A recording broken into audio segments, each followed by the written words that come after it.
दी गई रेखा की निश्चित दूरी पर समांतर रेखा खींचना। ये हम अभी बनाकर देखेंगे। दूरी ले लेते हैं 6 सेंटीमीटर। यहाँ पर जैसे देख रहे हैं, यहाँ पर ये रचना पद लिखा हुआ है। इन्हीं स्टेप का पालन करते हुए किसी दी गई रेखा के 6 सेंटीमीटर की दूरी पर समांतर रेखाखंड खींचेंगे। तो इसके लिए स्केल की ज़रूरत पड़ेगी और एक से डिवाइडर की ज़रूरत पड़ेगी। तो आइए चलिए खींचते हैं। मान लीजिए दी गई रेखा है,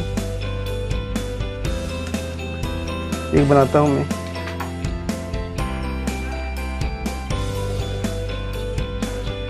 मान लीजिए यह कोई दी गई रेखा है, इसका नाम ले लेते हैं मान लो M या L।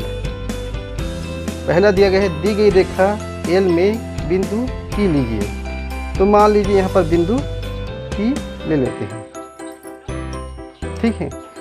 अब इसके बाद कहता है दूसरा में P पर PQ लंब L बनाएंगे। तो P पर PQ लंब L बनाएंगे। तो इसके लिए कक्षा 7वीं में आपने पढ़ा होगा लंब कैसे बनाते हैं। तो इसके लिए यहाँ पर देखेंगे अपने प्रकार में 2 सिरा होता है, एक धातु का और एक पेंसिल का। धातु के सिरे को वहाँ पर रखा जाता है जिसको केंद्र माना जाता है, और शीर्ष से हम चाप बनाते हैं। तो यहाँ पर P को केंद्र बनाएंगे, इस P को केंद्र मानेंगे और इसी पर धातु को सिरे को रख करके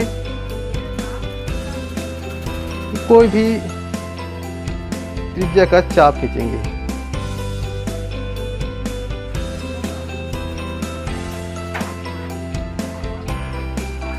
और इसके चौड़ाई को, इस त्रिज्या को कम ज़्यादा नहीं करना है, जितना है उतना ही रखना है। और यहाँ से फिर ले लेंगे इस बिंदु पर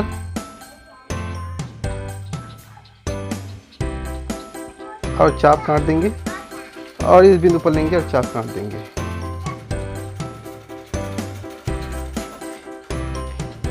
यहाँ पर एक कटान बिंदु 2 बिंदु प्राप्त हुआ है यहाँ पर।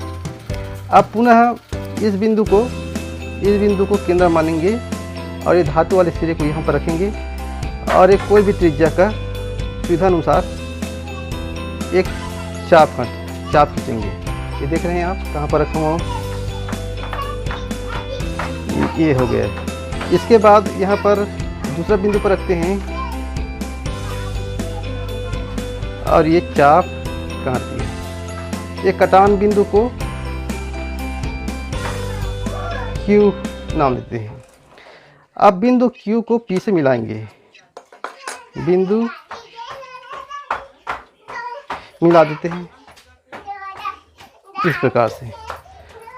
ये P को केंद्र मानकर प्रकार की सहायता से PQ पर 6 सेंटीमीटर त्रिज्या का चाप काटिए।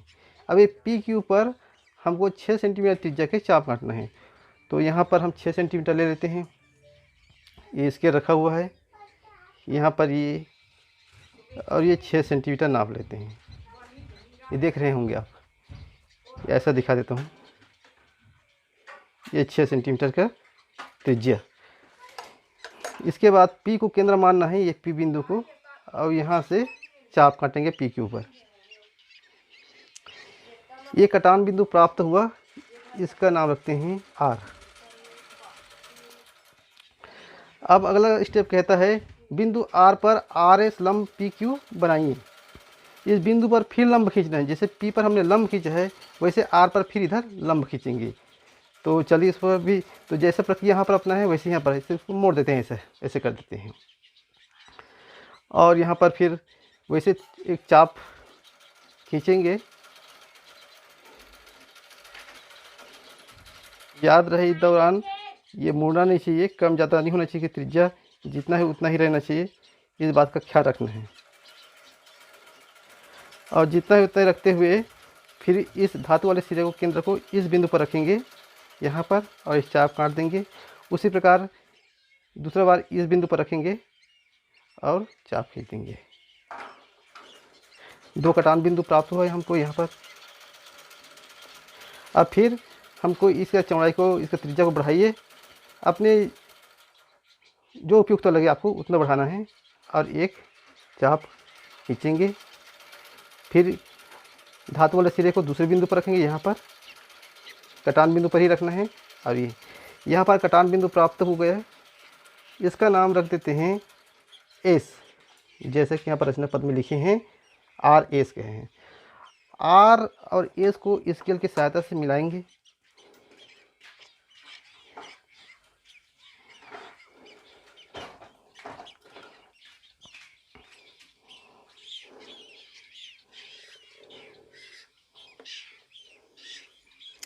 और इसको आगे बढ़ा देना है।